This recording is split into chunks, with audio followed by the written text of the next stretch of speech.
Should I take that as my cue? Yes, sir. You have the floor. Yeah, Okay. Sharon, do you have a bio for Tom to introduce him to us?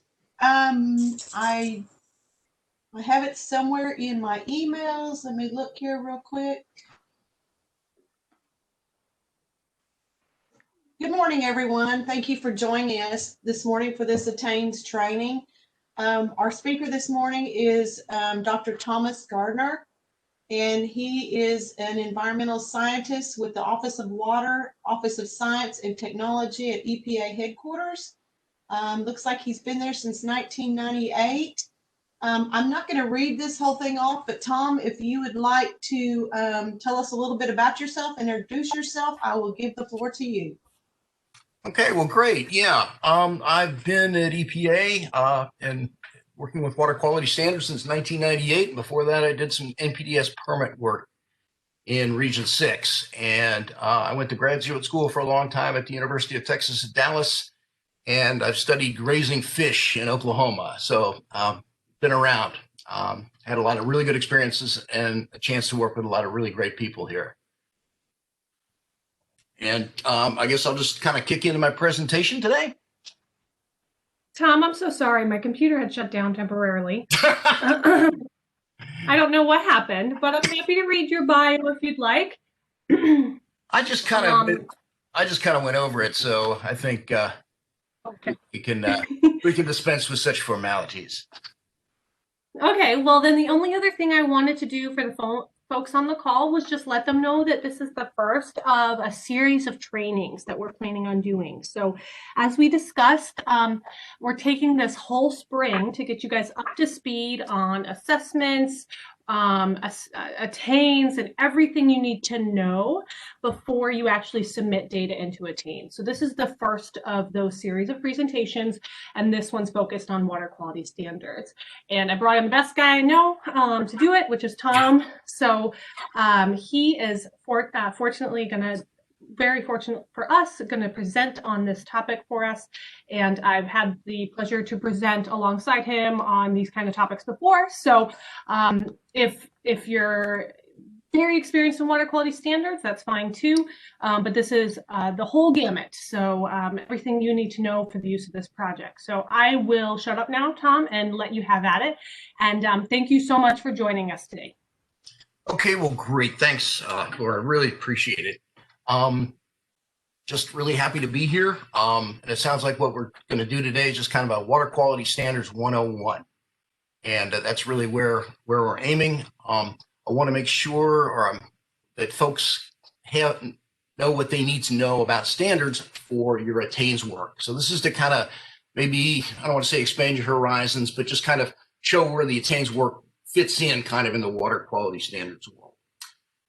The slides I'm going to present are drawn heavily from our Water Quality Standards Academy and from the ATTAINS training that Laura and I did at the Tribal Lands Environmental Forum back in 2019. So we're trying to cover about a week's worth of material in a little over an hour. Obviously we can't go into all the detail we do at the 1 Week Academy, but I hope our time will give you a feel for the basics. I hope it'll support your current work in water quality management and show you how it fits in that standards framework and really fuel your desire to learn even more about water quality standards. I'm not going to show my face today because our slides are pretty busy and I would just be a distraction. If you need a moniker, I've been told I look like Walter Matthau, the actor. And my wife says that during COVID, I started to look like post-presidential LBJ. And so I will be working a little bit from a script here. That gives us the advantage of having other people take a look at my stuff and make sure I cover everything.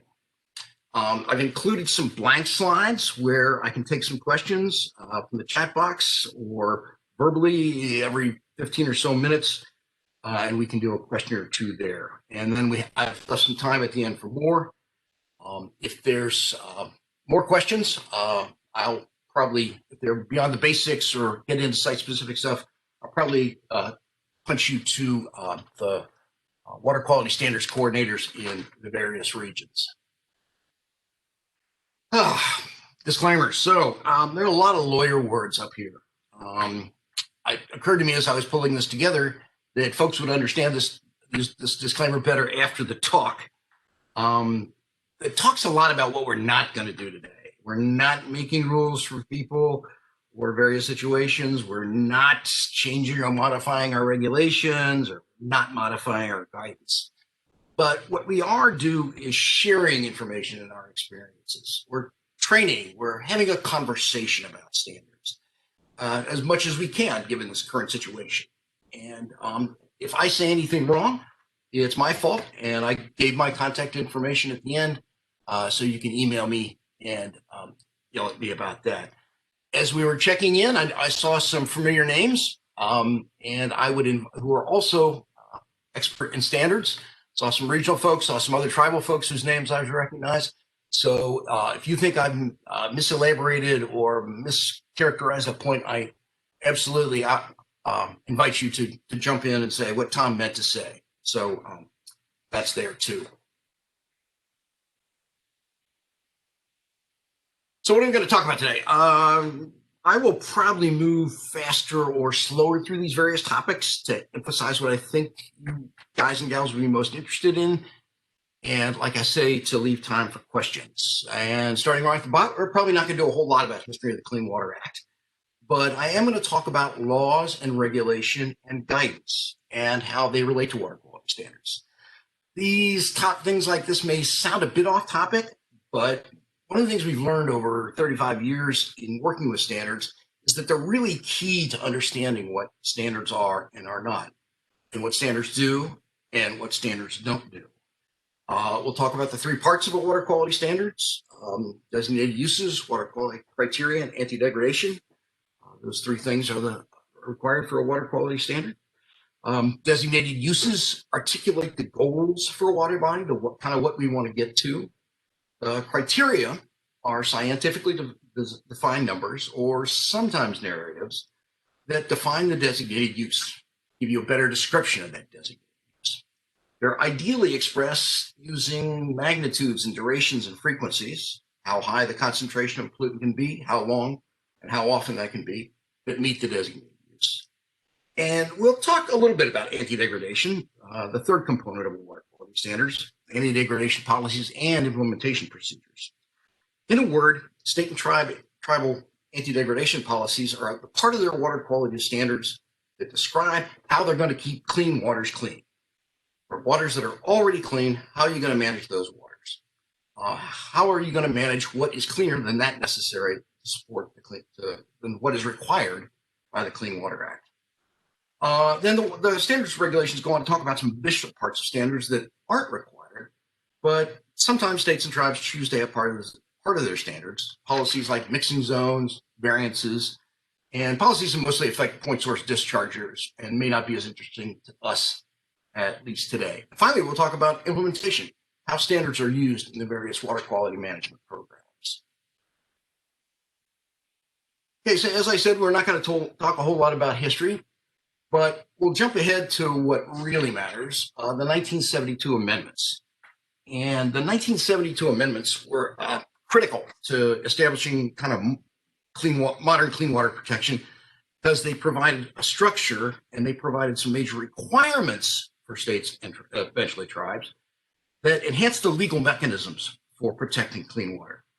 So at a 50,000 foot level, some of the major additions were that it established a basic structure for regulating the discharge of pollutants into waters in the U.S.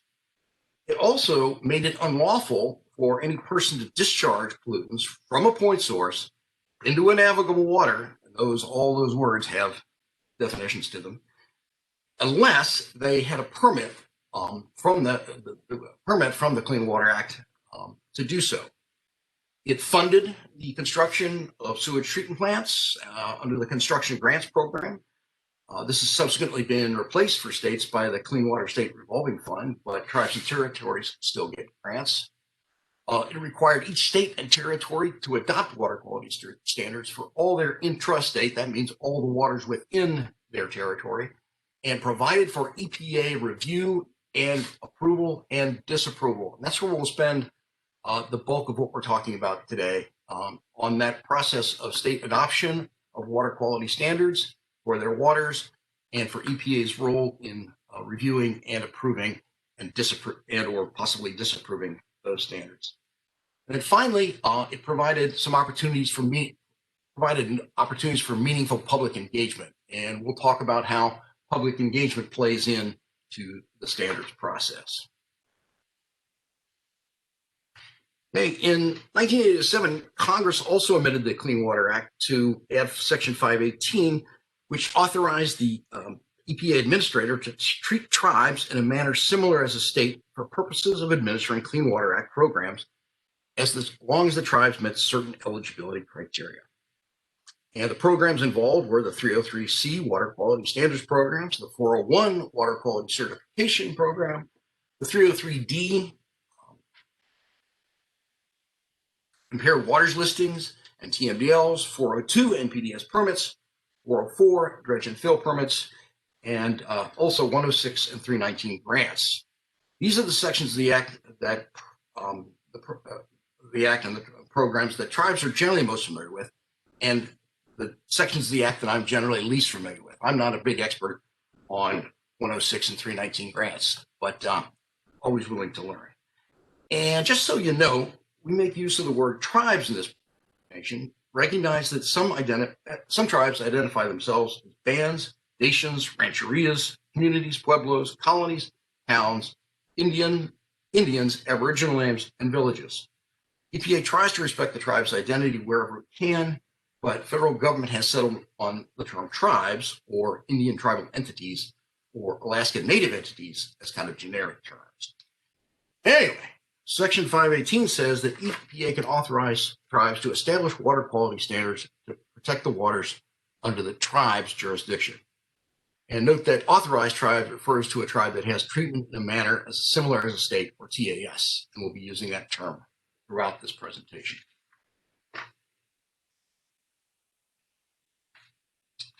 Why does the Clean Water Act matter? Well, in less than 50 years, the Act has had a big impact on improving and protecting our nation's water quality. But people may not be aware of just how big an impact that's been. You may be familiar with the Cuyahoga River, the river that caught fire located in Northeast Ohio. The word Cuyahoga comes from the Iroquois or Seneca term for elm. At one time, the Cuyahoga was one of the most polluted rivers in the United States, and was the section from Akron to Cleveland was pretty much devoid of fish.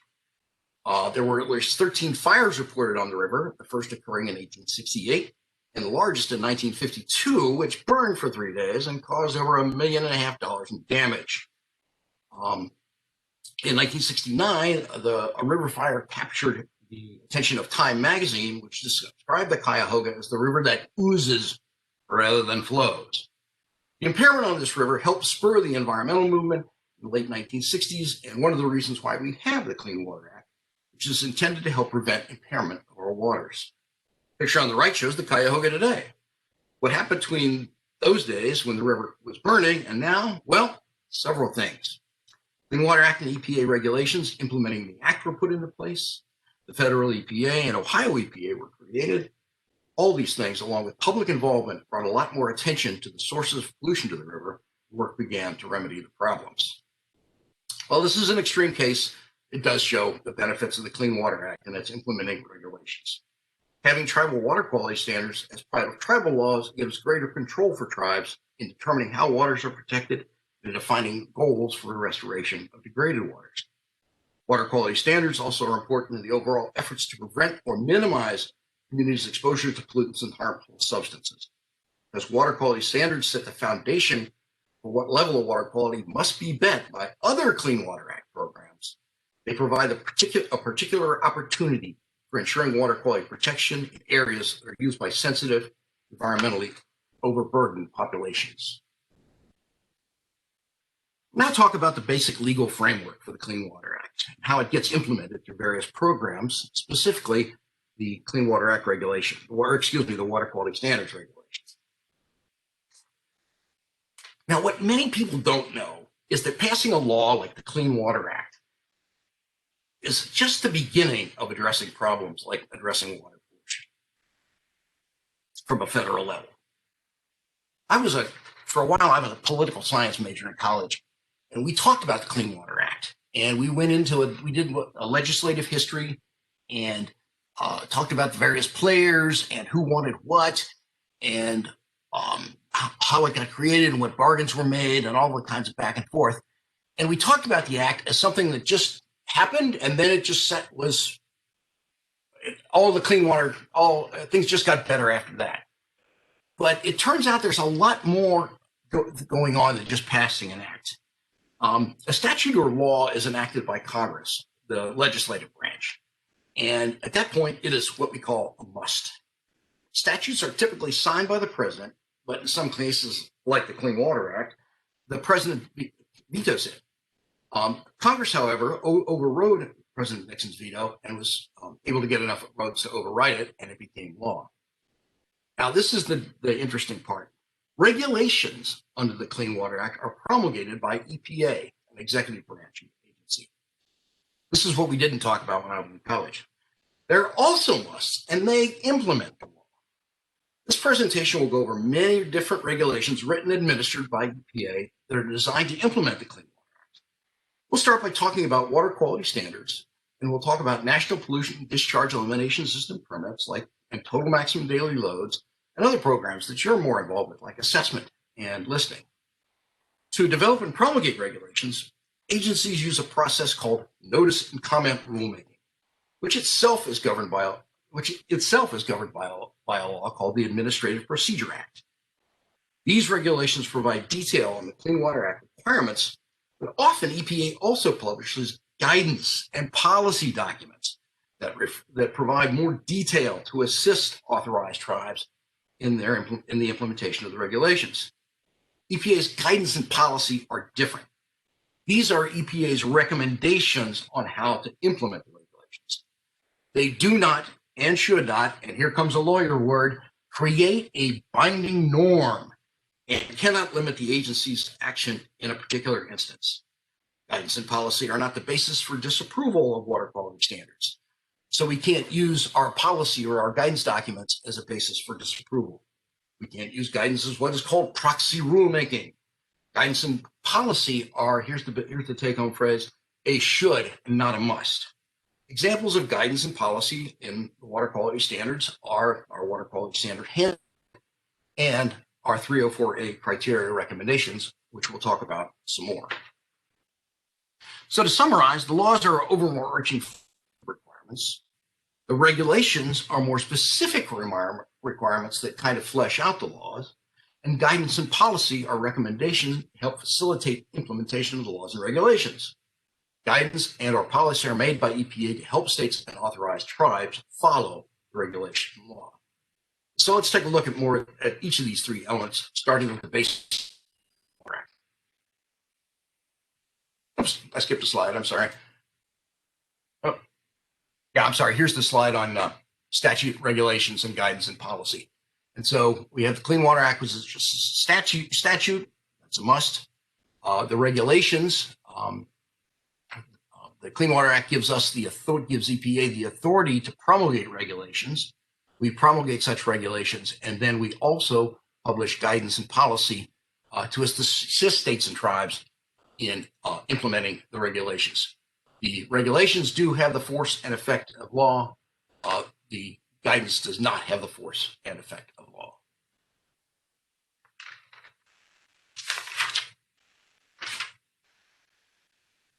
So in the Clean Water Act, Congress tells us that the objective of the act is to restore and maintain the chemical, physical, and biological integrity of the nation's waters. That's a great objective, and that's ultimately what water quality standards are all about. But it's kind of hard to wrap your head around what exactly that means on the ground. How do you implement chemical, biological, physical integrity? It's kind of a broad brush objective. Well, fortunately, if you read a few paragraphs down in the Clean Water Act, Section 101A provides some more nuance that established for all waters in the United States an interim goal of water quality, which provides for the protection and propagation of fish, shellfish, and wildlife, and provides for recreation in and on the water wherever attainable. Such a great phrase. Water quality, which provides for the protection and propagation of fish, shellfish, and wildlife, and recreation in and on the water wherever attainable. When we do the week-long class, that's pretty much what that we organize around. We define what we mean by the protection and propagation of fish, shellfish, and wildlife. We define what we mean by protection or recreation in and on the water. And we define what we mean by wherever attainable. You'll hear these phrases and these section numbers coming up throughout the class, so I want to point them out too. Something about the 1A2 goal, the protection propagation of fish, shellfish, and wildlife and recreation in and on the water. People often refer to that as the fishable, swimmable goals. We know that, but we tend to refer to them more as the 101A2 goals. Fishable, swimmable, we think kind of limits what they are. And it's kind of broader than that. And people often say, well, I caught a fish here. Does that mean that it's still fishable? Well, no, there's more to it than that. So anyway, let's talk about the regulations. Oh, I'm sorry, clean ones, some key sections. Again, these are ones we'll just kind of touch on today. We've already talked about Section 101, and you're already experts in that. We've mentioned Section 106, their grants, and for the states, the loan programs. 301 and 302, we won't talk too much about that, the technology-based influence, but we will talk about water quality-based influence. We'll spend a lot of our time talking about 303, water quality standards and implementation. That's a good thing. And we'll not talk much at all about how enforcement plays a role. But we will talk about 319, non-point source management. Tribes are often use that section of the Act to get control of, to manage their waters. We'll talk a little bit about 401, state and tribal certification of possible federal discharges to tribal waters. Again, not too much on point source permitting. Section 502 of the Act is a definition section. 510 talks about tribal authority, and state and tribal authorities, and we've already talked a little bit about Section 8, what 518 did.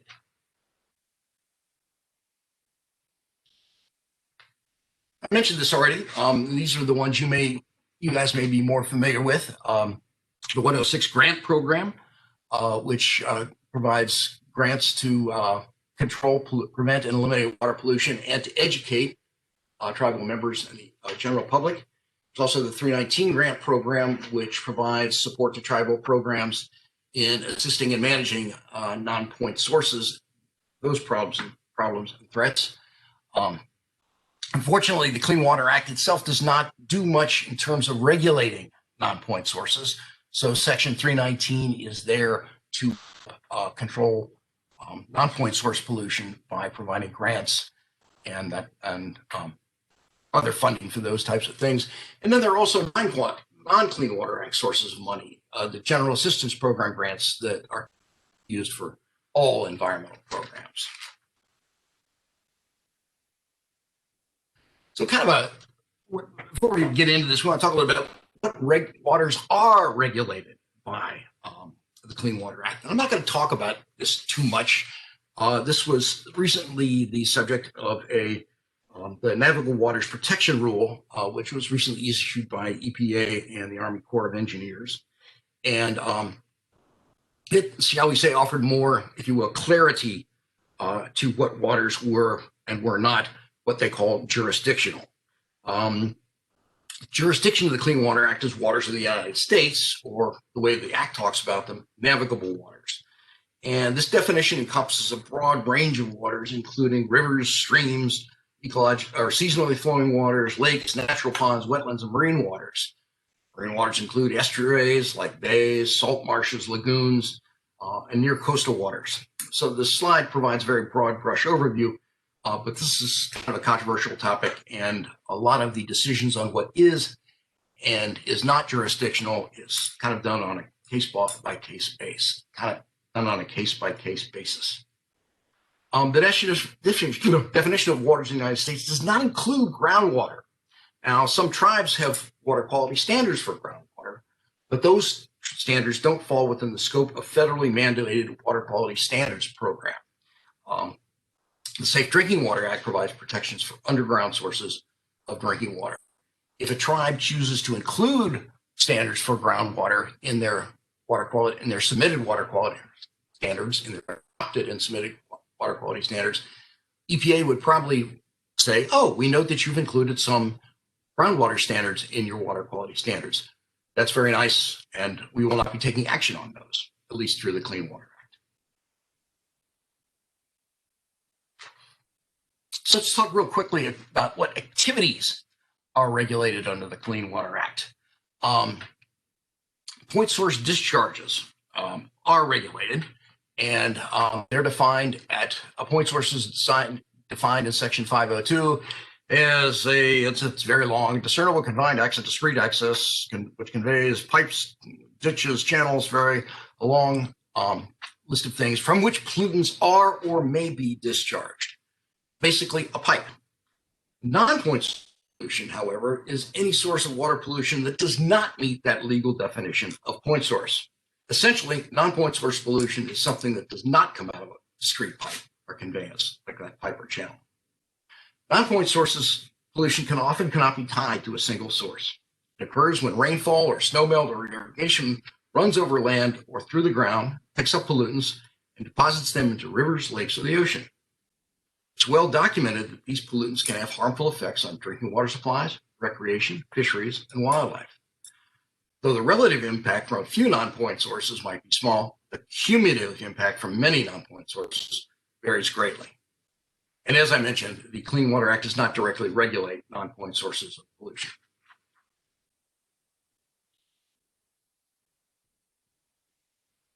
So when it comes to point sources, there are two approaches to controlling point sources. And I'm just going to touch very briefly on the technology-based approach, which is in Section 301. And keep that really short. The technology-based approach focuses on what each type of discharger can achieve technologically to achieve the limits for specific pollutants.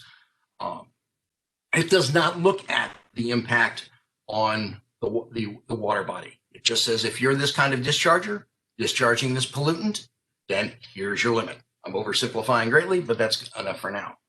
The water quality-based approach, on the other hand, focuses on meeting limits based on what is needed to achieve water quality standards that apply to that receiving water, and they're developed on a case-by-case basis. Under the water quality-based approach, we calculate the water quality-based effluent limits, or WQBELs, for discharge permits. Water quality-based effluent limits are derived from and comply with water quality standards. I love that phrase. It's right out of the permitting regulations. They derive from and comply with water quality standards. Under the Clean Water Act, EPA issues permits to discharges for water in Indian country. No tribes yet have PAS to administer the NPDES program at this time. So for the rest of this presentation, I'll be focusing on the water quality-based approach, but I wanted to make sure that folks knew that there was this technology-based approach. And in writing a permit for a discharge, a permit writer would calculate both the technology-based approach limit and the water quality-based approach limit, and would select the more stringent of the two to put in the permit. Let's take some questions. Are there any? I'm not seeing the chat box. Are there questions in the chat box? Tom, I don't see any questions in the chat box just yet. Okay. But everyone should have the capability to unmute themselves if they would like to ask a question. Yes, please.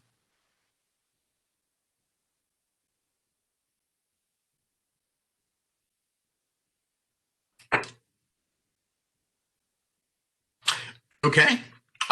Let's take a short break for questions. There'll be plenty of opportunities. Okay, now that we've talked about the Clean Water Act, that's the statutory basis for standards. Let's talk about what the standards are. We're 19 slides in. Let's talk about the standards. So Section 303, the Clean Water Act sets out expectations for water quality standards in Section 303. Water quality standards are the goals for a water body. They describe what we want to get to. They describe what are we going to manage our programs to attain? What do we want our water quality to be?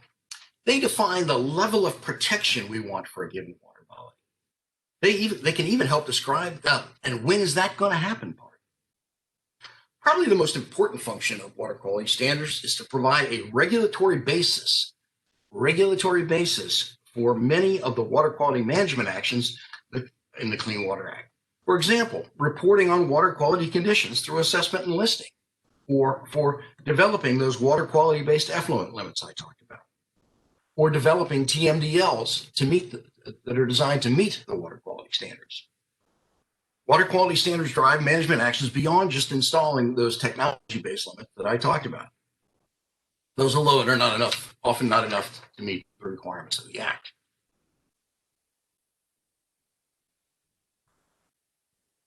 Water quality standards are the core of water quality management programs and establish water quality goals for a water body. Water quality standards provide a regulatory basis for controls, which may require effluent limits more stringent than those technology-based effluent limits I talked about. Authorized tribes, states, and territories adopt water quality standards to protect public health and welfare, enhance the quality of the water, and serve the purposes of the Act, including sections 101A2 and 101A. The current federal regulations, so in other words, those the standards are to help support the 101A goals. I'll talk about that in a minute. The current federal regulation implementing water quality standards requirements was published in October 2015 in the Federal Register and is codified in the Code of Federal Regulations, Part 131. The Part 131 and 132 regulations contain requirements and procedures for developing, revising, and approving tribal and state adopted water quality standards, and for promulgation of tribal and state standards by EPA when necessary. When tribes, states, and territories while tribes, states, and territories are in the driver's seat as far as adopting their own water quality standards, EPA has an oversight function because EPA has the authority to approve or disapprove water quality standards. Any new or revised water quality standard must be approved by EPA to be effective for Clean Water Act purposes. So in order for a tribe's adopted water quality standard to be effective for Clean Water Act purposes, it must be approved by EPA. Authorized tribes, states, and territories have the discretion to go above and beyond EPA regulatory requirements, and EPA-approved tribal water quality standards can be supplemented by other tribal programs that we talked about, like those 319 non-point source management programs. Boy, I don't know about you, but these days we're all kind of looking for a good news story. I don't think that's an understatement by any stretch of the imagination. But I think I've kind of got one. Water quality standards in Indian country. As of December 2020, just last month, 70 tribes TAs for water treatment as a state for water quality standards. That's the most running any EPA regulatory program. 45 of those tribes now have an EPA-approved tribal water quality standards, and most of the rest of those, between the 45 and the 70, are in some type of process of developing them. Several more tribes are currently going through the TAS submission and approval process, so they're trying to get treatment as a state. Prior to 1987, when EPA set up the TAS process, EPA promulgated federal water quality standards for the Colville tribe, and that's not included in these, but included in these totals. The Colville, however, though, just received TAS approval and is now in the process of developing their own tribal water quality standards for EPA to approve. So while progress is being made, there's still a gap in clean water coverage for tribal lands. That difference between the 70 that have treatment as a state and the 45 that have water quality standards. And we're working to assist tribes in getting their own water quality standards. And I'll talk about some tools that EPA has for tribes in order to facilitate, to help them get their own water quality standards. But since back only a year ago, there were 64 tribes that had TAS for water quality standards. We've gained 6 in the last year. You can say progress is definitely being made. Good news story.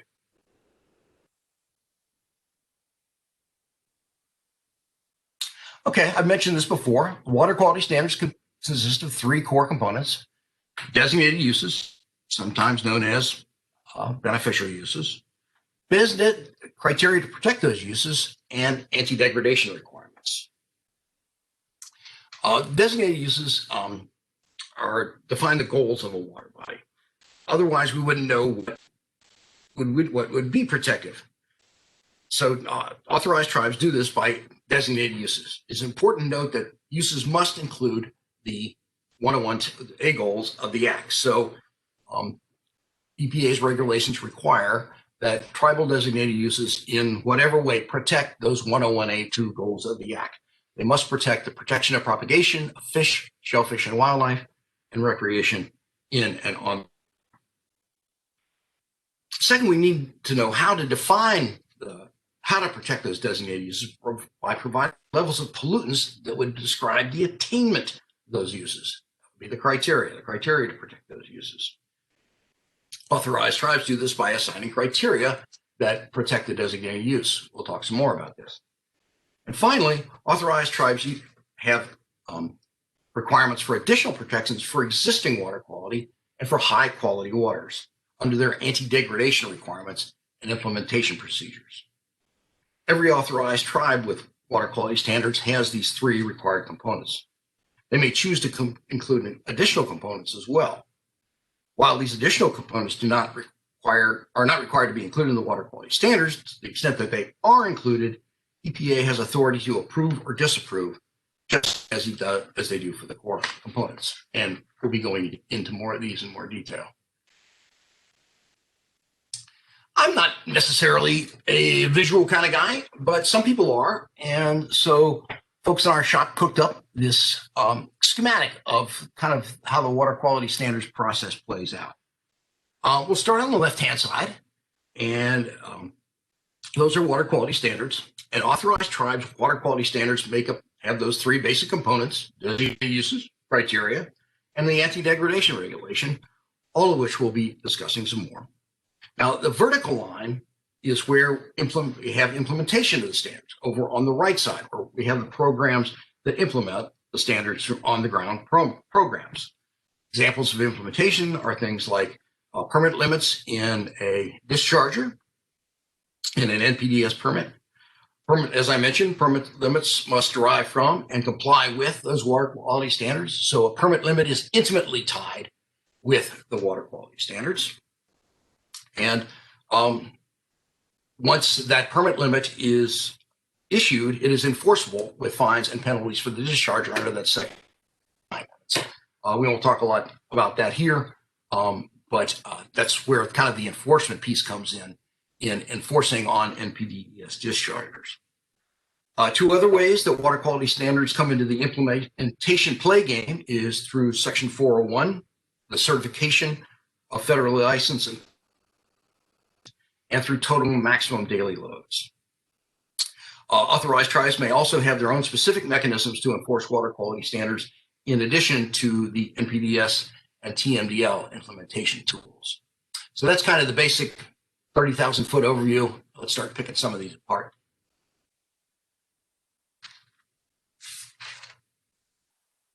Designated uses. Those uses specified in the tribe's water quality standards regulations for each water body, whether or not they are being maintained. If you're as old, what does a designated use mean? Well, if you're as old as me, you remember a management fad a few years ago where every organization had to have a vision statement. It was kind of silly and people made fun of it, but it was kind of helpful and useful at the very same time. They reminded you of your organizations, or your teams, or whatever's ultimate goals. And they helped when deciding what you might be doing for your work to advance the goals of the organization on a daily basis. To me, the designated use is kind of a vision statement for a vision statement for a water body. Back in 2000, we put out some guidance that referred to the designated use as the most fundamental articulation of the water quality, the most fundamental articulation of the water body's role in the aquatic and human environments. Oh, always enjoy that phrase. Really just kind of drives it home for me. Designated uses are also useful in that they are a tool to help communicate the state and tribe's water goals to the public. They're usually made as a narrative statement and can be described in ways that people can visualize. Aquatic life, fishing, swimming, things that people can actually relate to. And the important thing to remember here too is that designated uses are aspirational. They don't need to be being attained right now. It could be a goal in the future.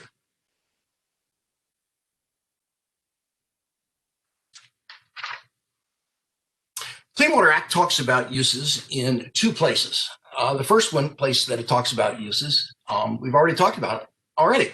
That's in 101A2, where it sets that national goal and for water quality provides for the protection and propagation of fish, shellfish, and wildlife, and recreation in and on the water.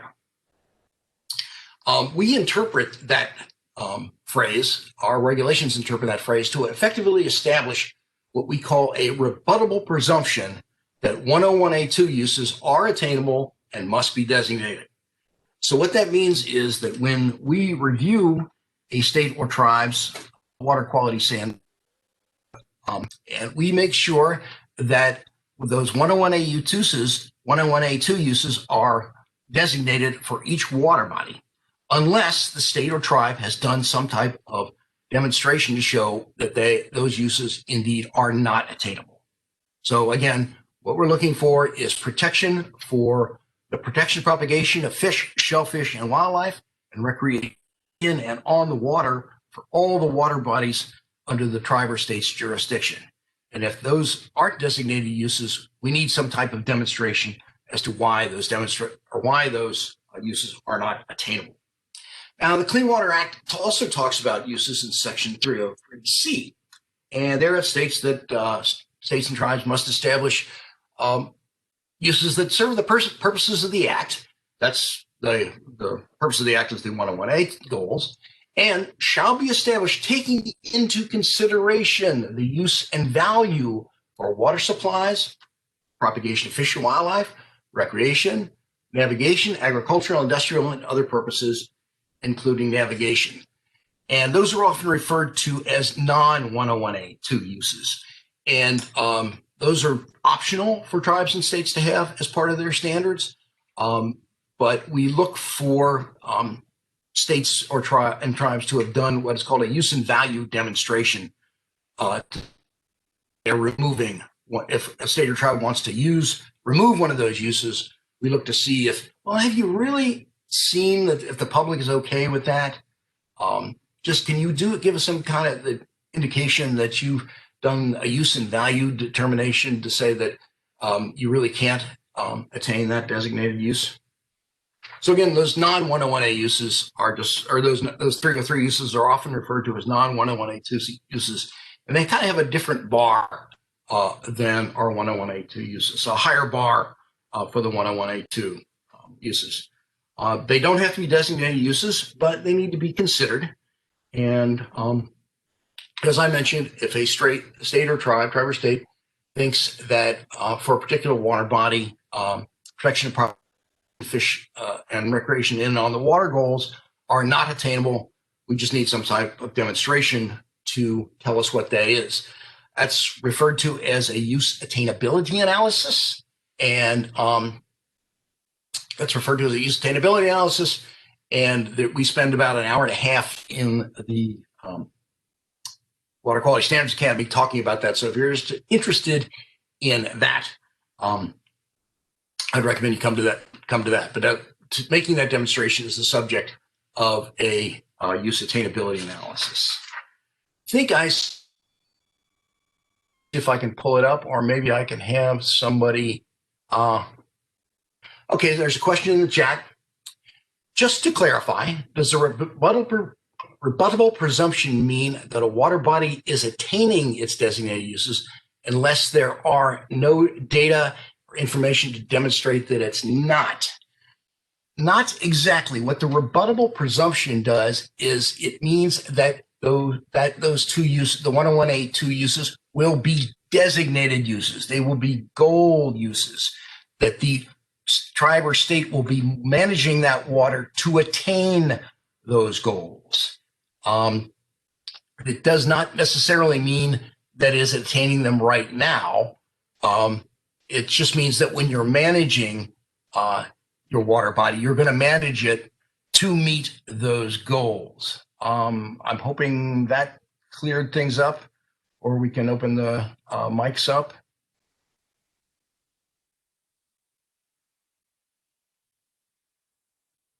We'll keep going, and okay, great. All right, I'll keep going, but if we have some follow-ups, we can take that in when we get to the chat break.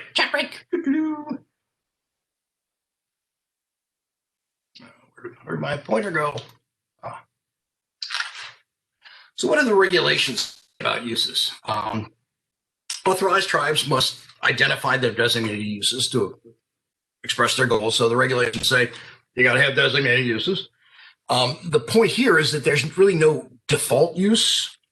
So there's nothing that applies automatically, and there's nothing that would apply if a tribe or state failed to do so. So that's why they need to be designated. Tribes have the discretion in designated uses. They don't need to in any way be constrained by the wording of the Clean Water Act or the categories we use in the regulations, but they can come up with their own categories of uses. Not all authorized tribes have the same designated use categories. For example, some say recreation or whole body contact recreation, or others will just refer to the uses as class 1 or class 2. We'll go into a little bit more on that. Authorized tribes can and often usually do designate multiple uses for each water. And we'll talk a little bit more about that. And because waters are, connected, the water quality standards regulations and NPDES regulations too require consideration of downstream protection in setting uses and in developing permits. So there's two general approaches designating uses. One is kind of what I call the cafeteria menu approach. That's the one in the slide that Tribe A looks at uses. And then there's also more a class-based approach, which is kind of Tribe B's choice. There are different ways they can either use this designations where they specifically designate the multiple uses to one water body. For example, this Tribe A might designate its water body for warm water aquatic life use, public water supply use, and contact recreation and ceremonial uses, like in the slide. And each of we'll get to this in a minute, but the criteria for each of those that protects for each of those would apply to the Tribe A waters. And there's also the kind of the class approach where tribes group uses into a class, where Class A waters would protect for aquatic biota and aquatic habitat. They would also protect for cultural and traditional uses, and they'd also protect for swimming and by primary contact recreation and boating. So all of the waters that were designated in that class A1 would have all those uses assigned to them. While the waters in Class A2 would have that Class A1 and add public water supply.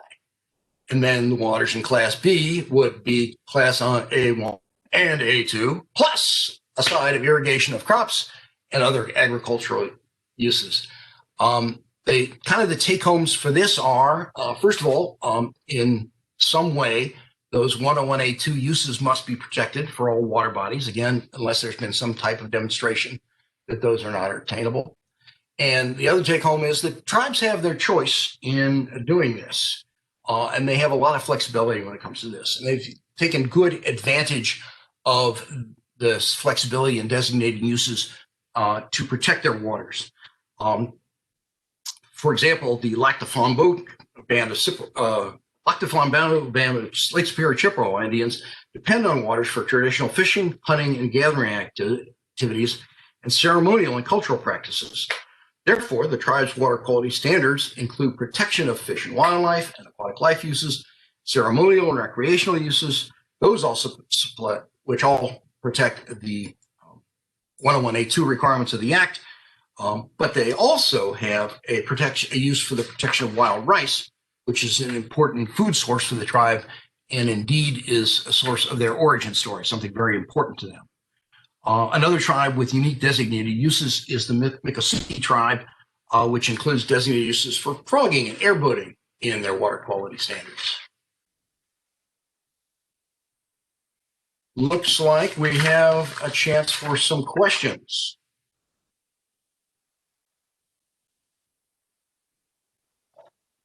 Tom, this is Karen. I sent you a question in your chat box. Ooh, I'll see if I can get that. Okay.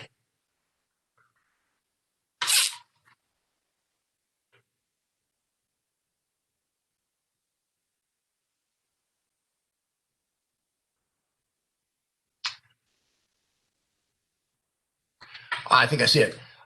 Given that the Clean Water Act applies only to waters in the United States, does it make sense for a tribe to apply for water quality standards, TAS, if they don't have any WOTUS applicable waters on their reservation? Very interesting question. My first thought would be, of course, first of all, this decision is certainly up to the tribe. Things they may want to consider is that having treatment as a state can bring them to the table in other, perhaps downstream, or if their water's upstream from them, they want to maybe be involved in the decisions. Then I would also say that definition of applicable waters may be changing. That could change. That's not cast in stone. And then the third reason that I could think of off the top of my head for why a tribe might want a TAS would be in case they want to adopt is having water quality standards under tribal law. Even having standards under tribal law might help them at making decisions, or help them get involved in making decisions about waters of upstream. That's a bit rambling. That's kind of where I would come down on that. I think we talked a little bit more about why tribes have chosen to have TAS a little further. Maybe that will engender some thoughts for conversation. Does that work?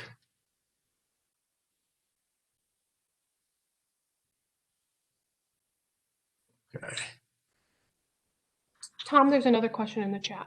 Oh, great. Sorry. It says, how does the notion that uses are goals actually play out? Did you answer that one yet? The question about how does the notion that uses are goals actually play out? I think it plays out very well in that the uses describe what we're managing the water body to do. Kind of gets to that, what is the role of that water body in our aquatic environment and in the human environment? What are we expecting from it? What can the public expect from it? The kind of another advantage of designated uses is that it's something the public can relate to. We're going to talk about criteria. And we're going to talk about criteria, and you get that conversation can get pretty involved in terms of, you get way down in the weeds about, the criteria for this is 15 micrograms per liter of zinc is applied as a 1 hour average over 13 days, and when periods are at low flow, that discussion can get pretty hairy and just not easy for the public to understand. But people can generally understand. It's like, hey, our water quality standards say I'm supposed to be able to fish here, and here's a sign that says I can't eat fish. What's going on? So I think would be my response.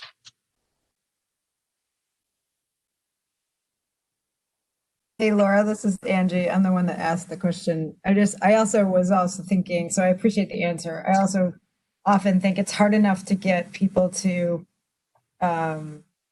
deal with the fact that they ought to meet certain standards that are sort of somewhat realistic. But if people think goals are pretty lofty, I often wonder about how we can get people to set the bar a little bit higher than what they're already often unwilling to do. Oh, and thank you for bringing that up. Is that Angie? Yep. Hi, Angie. Really appreciate that. Time behind. I really thought I could bring this in the right amount of time, but I will try and move along. One of the things, the agency encourages folks to set lofty goals for uses, and then to facilitate people adopting, their best effort or really trying to push the envelope. We have a number of tools that I'll try and move along and talk about. But one of them, the tools that basically provide time, I'll go real quick here. We look at water quality problems as things that have evolved over, in some cases, hundreds of years. And resolving those problems is not going to maybe happen in like a 3-year standard cycle or a 5-year permit cycle. So we have a number of tools that kind of, that quickly, I would say, could buy time or provide time so that, things can be put in place that can get you there. And so people will not be afraid to, well, if we adopt this use, all of a sudden have this permit limit, there's no way I could meet that. Oh my gosh, or we'll be listed on we'll be TMDL'd, and oh my gosh, this is horrible. I could move ahead a little bit and talk about that, or maybe at some point, if we're getting down to it, I'll jump ahead. That's all right. That was useful. Thanks. Okay. Ooh, done that. We're taking some questions. Criteria. Okay. Regulations say 2 things about criteria. They are the levels that protect the designated use, and they are elements of state water quality standards that are limits on a particular pollutant that are designed to protect and support the designated use. When the criteria are met, water quality will generally protect the designated use. So when appropriate criteria are selected for a particular water body, then when the water quality in that water meets all those criteria, the designated uses are met. Authorized tribes adopt water quality criteria as part of their standards, and they consider which criteria are needed to protect the designated use and then incorporate those criteria into their water quality standards. Just a couple thoughts on criteria. Again, this points out that these are where assessments are made, and the criteria for the various designated uses given designated use will have a number of criteria, and once all those are met, you could say that the water body is meeting its uses. And this is kind of where the assessment piece comes in determining whether or not designated use is met for a particular water body and for particular criteria. What's Clean Water Act say about criteria? You need them, and that you will, for a specific set of pollutants in Section 307A of the Act, states will adopt will adopt criteria for those. I'm going to kind of skip over for that for now. The short history on that is that we promulgate, where states failed to do that, we promulgated the criteria for them. So what are the regulatory requirements? The big one to remember is that criteria are based on a sound, emphasize this word, scientific rationale. Sound scientific rationale. Factors like the technological feasibility or social and economic costs and the benefits of achieving those criteria are not in any way considered. Again, a sound scientific rationale to support tribes and states in adoption of scientifically defensible criteria. We are tasked by the Act under Section 304A with publishing recommendations periodically. And so you'll often hear people refer to our 304A criteria as our recommendations to states and tribes. Those are national recommendations, and while we would say that they are generally protective for designated uses nationwide, but may not be protective in some instances or may be overprotective in others. Criteria must also contain sufficient parameters to protect the designated use. But this would be like if you had a designated use for contact recreation, but the water body only had criteria for nitrogen, you're kind of missing some stuff there. You may want to put some bacteria criteria in to protect people recreating in the water from getting recreational illnesses and not really worry about nitrogen and phosphorus in them. I think we mentioned this already, that where waters that have multiple use designations, the criteria must support the designated use.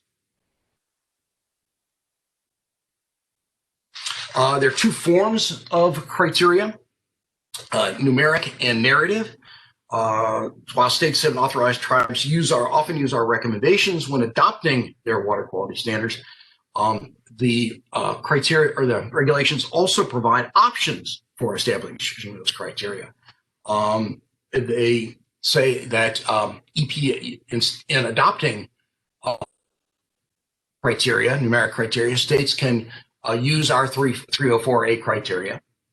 They can use our 304A criteria recommendations modified to reflect site-specific conditions, or they can use other scientifically defensible methods and trot off and develop protective criteria on their own. I'll talk in a little bit about how tribes have modified our human health recommendations to address site-specific conditions. The regulations also talk about narrative criteria, and they state that narrative criteria should be established when numeric criteria cannot be established or to supplement numeric criteria. Narrative criteria are useful in describing situations where there's either we don't have a number for a pollutant. That can be addressed through a narrative criteria. But anyway, even these narrative criteria can provide a regulatory basis for Clean Water Act water quality decisions and actions like NPDES permits, assessments, and TMDL development. And here's an example. This is a real classic example is just, the free froms. Surface water shall be free from substances attributable to wastewater discharge, or free from toxics, or free from things that produce adverse physiological responses. Our view is that they're a qualitative benchmark, and our view is that standards should include both narrative and numeric.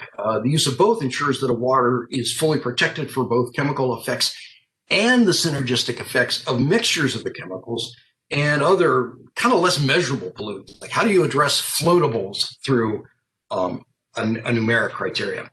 And when there are no numeric criteria present, there are pollutants out there that we don't have recommendations for.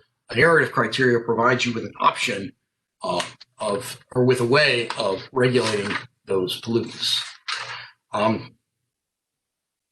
So we've got various types of criteria: aquatic life, biological, human health, recreational, nutrients, and then others like hydrologic or sediments. And EPA has recommendations for each of those. I'm going to talk just briefly about how they are constructed and kind of what they are. So just, to address the different types of criteria, they're complementary. There's no one criteria that you can say, well, that'll be the most stringent. Let's just go back and slap on those human health criteria, and that'll be the most stringent. There's no one type that will guarantee protection of all designated uses. And ideally, all types would be considered when setting standards. And the idea is that different types of water quality criteria collectively provide a valuable tool for setting standards and making water quality management decisions that help protect broad diversity of life affected by water pollutants.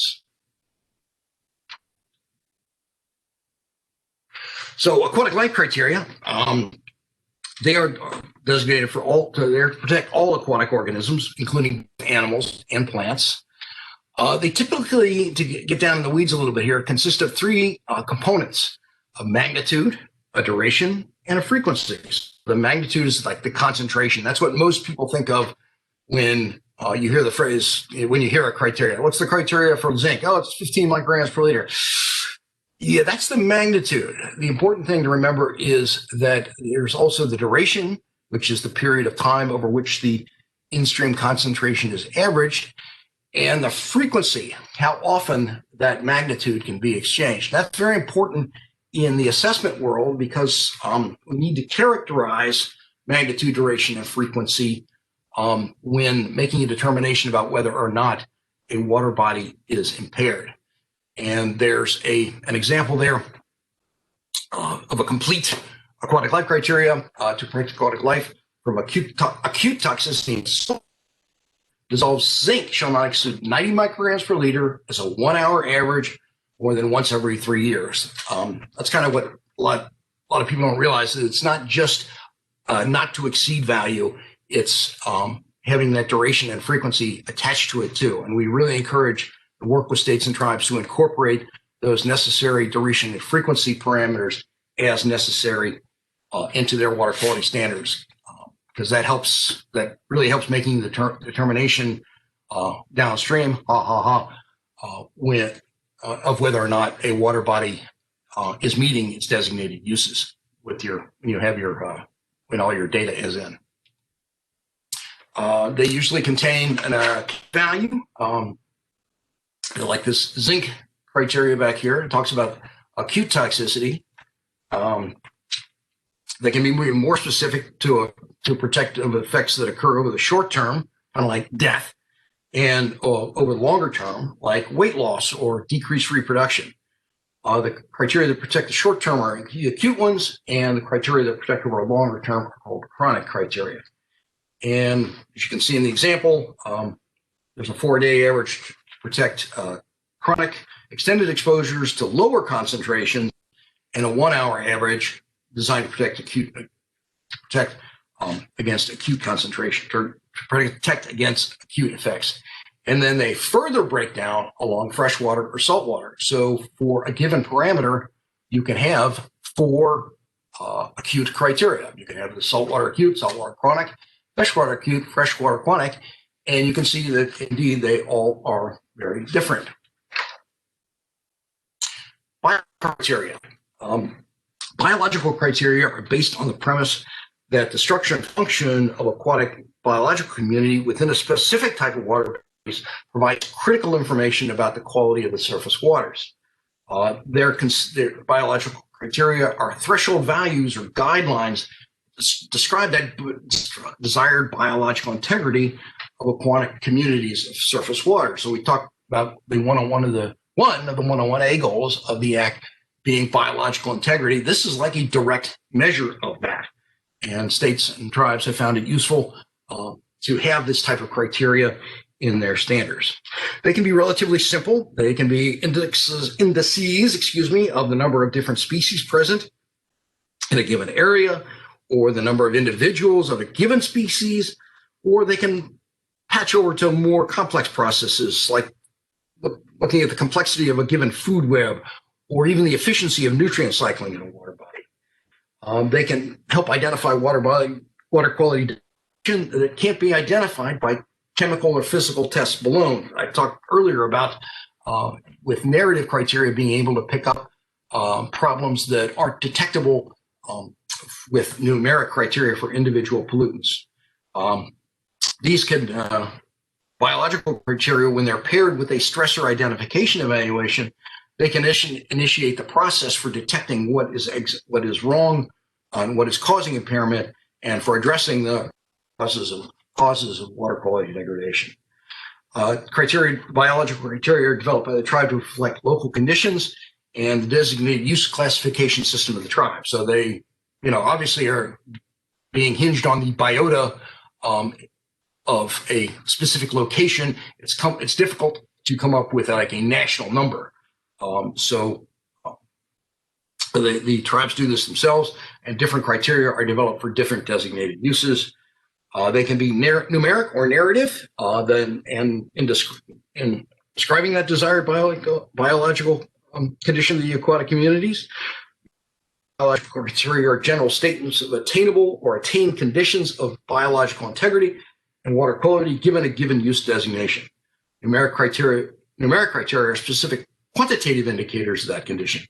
And there are examples of on the slide where the tribe had a aquatic life use and has a taxa index numeric value of 5 and Ephraimoptera peacock. Human health criteria, moving along. They are focused on protecting humans over their lifetime from an exposure to pollutants. This is about protecting people not developing acute immediate illness from doing things like swimming, but from things like developing cancer from a lifetime of exposure to a carcinogenic chemical in water. A human health criterion is the highest concentration of a pollutant that is not expected to pose a significant risk to human health. We publish human health criteria or recommendations for effects of pollutants from ingestion, and we call our aquatic organisms only criteria. So that looks at consuming the aquatic organism, and for both ingesting the water and eating those organisms. That's our water and organisms criteria.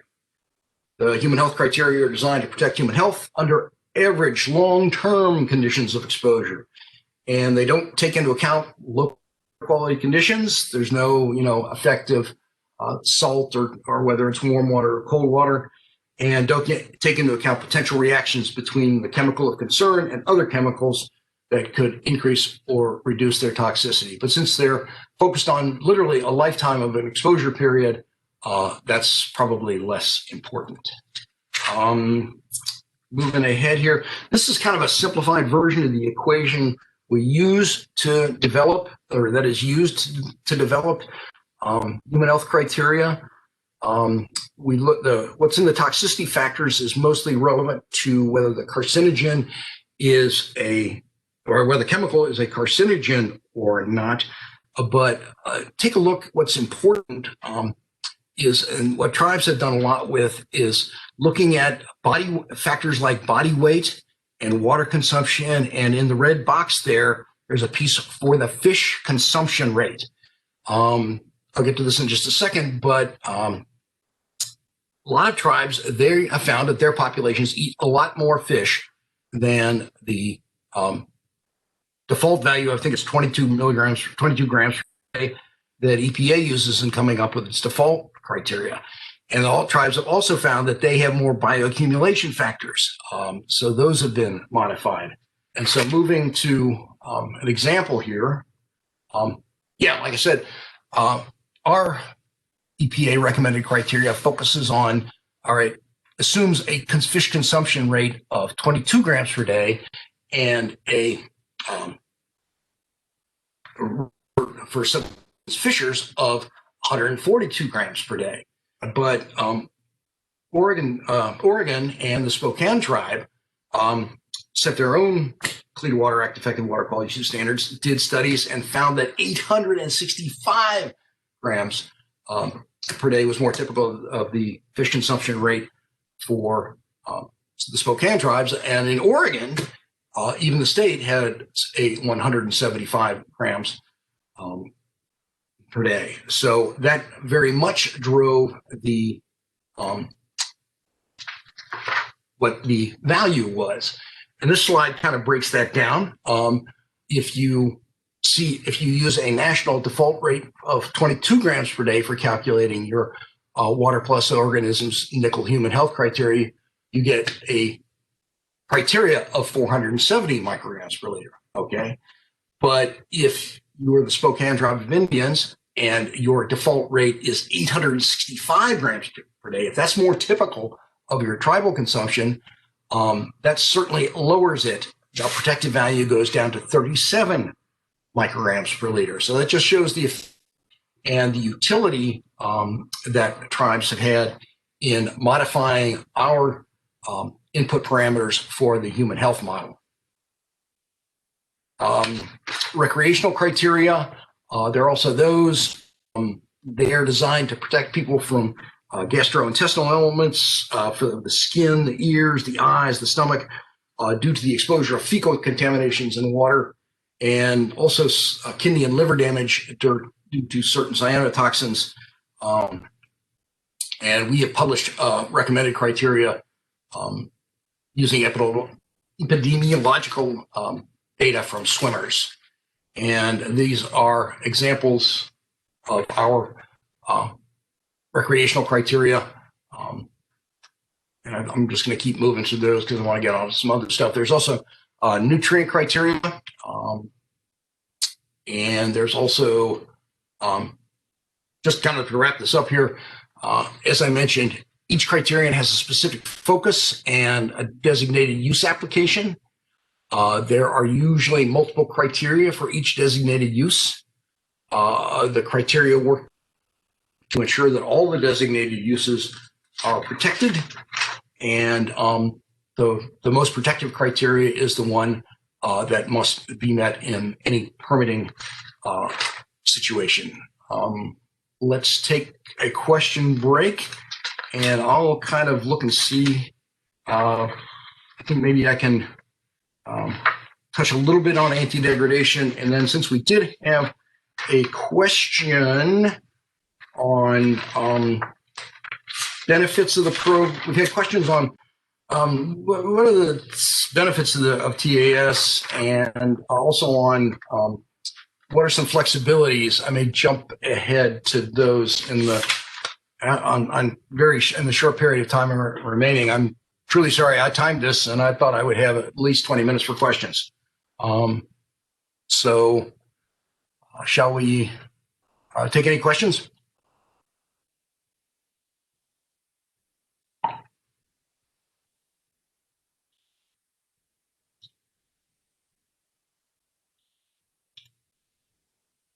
Okay, I'm not seeing anything in the chat.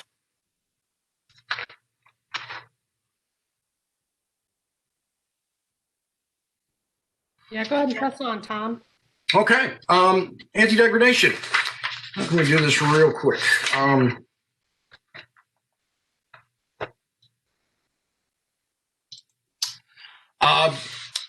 Since anti-degradation has less of a transaction with monitoring and assessment, although it does have some good ones, and I'd like to explore them some more. Since it has less of a transaction with monitoring and assessment, maybe I'll just, we'll spend time with this just one slide, and say that, the act and the regulations require that the tribe have an anti-degradation policy and implementation methods. Policy, I will jump a little bit ahead. It must protects the existing uses for all waters of the U.S. So if a water body was, the regulations define existing uses as those uses actually attained on or after November 28th, 1975, as being the existing uses for waters. And that's often referred to as the floor of protection. Now, a lot of people get confused here. What is being protected there is the existing uses for those water bodies, not necessarily the existing water quality, not necessarily the existing water quality, but it's the uses. So if a use was actually occurring, and that there's some nuance to that, on November 28th, 1975, then that is an existing use that must be protected. That's kind of referred to as Tier 1. Tier 2 protects higher quality waters, and a state or tribe will identify which of its waters are high quality waters and will get this Tier 2 protection. Or they just say all our waters will be protected by Tier 2, and we'll evaluate that on a case-by-case basis, whether or not we're going to allow a lowering of water quality. That's what Tier 2 protection does. It says if we're going to make a decision to lower water quality, we're going to involve the public in deciding how much we're going to lower it, and whether or not we're going to, and by how much. So just a real quick example is, say if a water body had a criteria of zinc of 10, and we went out and measured that it was 5.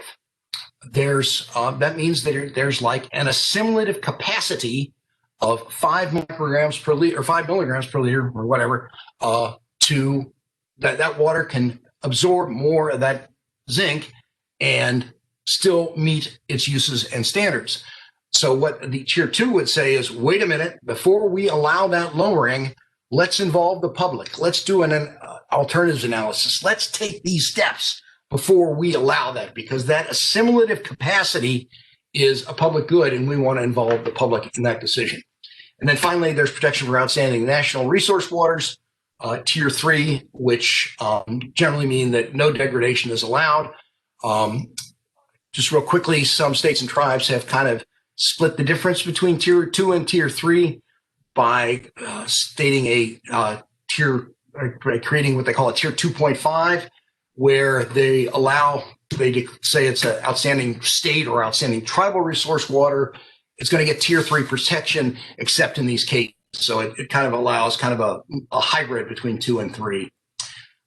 This is just kind of a graphic of how just kind of shows Tier 1, Tier 2, and Tier 3. This explains more about what I talked about. This says that states must also have implementation procedures for anti-degradation.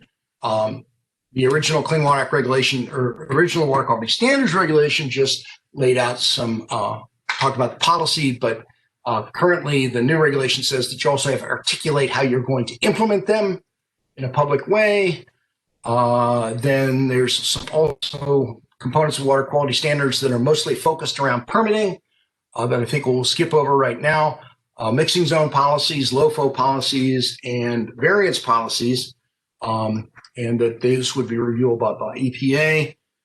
Since I'm wrapping up here, I really wish I'd gotten to this. I'm going to have to come back. Sorry.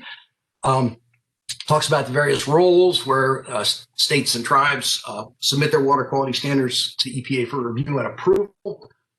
Reminder that more stringent standards can be adopted, and that tribes seek TAS. Let's see. Well, here we can real quickly the benefits of getting TAS under 303C. I think the two big ones are that it helps ensure that waters are fishable and swimmable for everyone, including tribal members and non-members. I would point back to the Spokane Tribe of Indians, where if they had relied on just the state, their water quality standards that might not have been sufficiently protective for their members. And again, once established, tribe's water quality standards would serve as the basis for limits for any NPDES dischargers, or for TMDLs, or for declaring a water impaired. And those limits would be enforceable under the Clean Water Act. Then again, just in terms of benefits of TAS and getting 401 water quality certification, that brings tribes to the table with proposed federal permits and licenses for any activity that may result in discharges to waters, and determining whether those discharges comply with water quality standards and other tribal laws. That has also recently been, we've recently issued new regulations on that too, and we could spend a week talking about that. But anyway, treatment as a state and having water quality standards brings the tribe to the table in decisions about 401 dischargers. This slide just talks about what is required for TAS. I'm going to jump ahead to our tools. We have a streamlined TAS application for tribes that are considering or want to apply for TAS. The direction we were given was, give me TurboTax for TAS. And that's kind of what that is. Sit down, answer some questions, certainly working with the region, but this, gives a tribe a good leg up on just what questions they're going to need and what information they're going to have and what information they're going to need if they want TAS. We also have a model water quality standards template, kind of TurboTax for standards. It will ask you a bunch of questions and help you develop language for your own water quality standards. And we also have our tribal human health criteria calc, which kind of goes into detail about that example that I did for zinc, where plugging different fish consumption rates, different body weights, different water consumption rates, just the different bioaccumulation factors, different scenarios that tribes may encounter that average Joe EPA may not, or average Joe U.S. citizen may not encounter. They can use that to calculate protective criteria. And really thought it was this variety of tools we have to help. This is that other question we can talk about in terms of giving time to meet designated uses. We can talk about a water quality standards variances, which gives time and talks about a procedure where states can take, or we can use more time, more than 3 to 5 years to figure out what you're doing and what you want to get. Useful for when you don't even really know what you can attain, but we want to make some progress. Site-specific criteria can help. And also mixing zone, that's kind of more of a permitty solution, or a permit compliance schedule can help to alleviate the pain of immediate, to make sure to allow time for discharges to come into compliance. Also, there's lots of things that can be done with the TMDL in terms of, reassigning loads from point sources to non-point sources. And I'll just have to leave it at that. And then there's, enforcement tools too, where a discharger could be given relief under a court order. That's really where I'm gonna have to leave it. I am so very sorry, and I apologize to Laura and Karen. I really timed this out. I really thought I would have time for this, and I did not. So I am very sorry, but I'm more than happy to come back. But with that, I will say thank you and offer to take any questions or hang around or be of assistance to anyone. Thank you, Tom. Do we have any more? Looks like we do have a question from Philip. Are the standards on WQS template the latest EPA criteria? My quick answer would be they should be. In pulling those down, it should link to our, it would pull those down, and it's supposed to. How about that? And there's no reason for it not to, because that's just what we want. We want tribes to have a place where you can just, populate if you want to start with the EPA recommendations, you can populate your criteria table with our standards, and then that's a good place to start saying, well, is that adequate to protect our tribe's designated uses and our tribe's uses of that water? Also, we had another question. Will this presentation be available to download? Yes, I'm not sure exactly how we're going to make it available just yet. We're going to try to see if we can put it on our website. We are recording it today, so we should have it available in some form for everyone if you missed it today or you would like to go over it again. But yes, we will try to make that available. And let me see if we have any other questions. Don't want to overshare, but just always we're happy to, since we can't do our academy, it's really hard to get our information out. And we know the tribes often, have new personnel. They have to get up to speed. And, if we need to sit down and do something with the folks in the region and a tribe that wants some help, we are from the government and we are here to help. Thank you for that. Okay, and it looks like we have a link in the chat box if anyone is interested in that. And if we don't have any other questions for Tom, thank you, Tom, so much for giving us this presentation today. And if anybody has any questions after the fact that you would like to ask Tom, you can email them to me and I can forward them to him. No problem. And we wanted to also thank everyone for joining us today for this training, and everyone have a great day. Thank you, everyone. Thank you.